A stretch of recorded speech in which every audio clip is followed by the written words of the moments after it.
back to our YouTube channel. Today we are going to give you a tip about a compute method. So the tip would be you can use a compute method with multiple argument, with different argument and the dynamic dependencies. So let's go to the code side and make it more clear to you.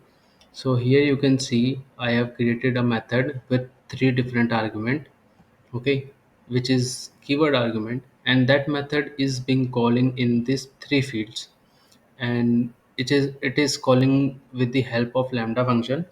And in in this two field you can see I am sending a number as the first argument, and it is these two fields are depending on the number field which is present here, and the full name is also calling with the lambda function, and the two different arguments which is first name and last name, and that field is depending on these two fields. So we are using same method but different dependencies and different arguments.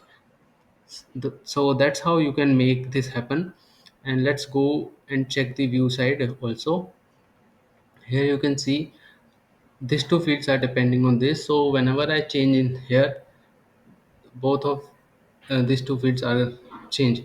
So it's saying number is greater than 100. Let's change here.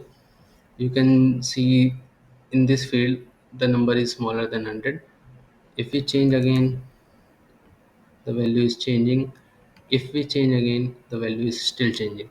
So it's a number, the number field is working like that.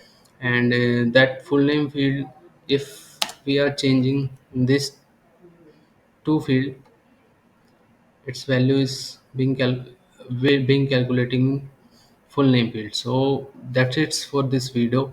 Thank you for watching. Bye bye.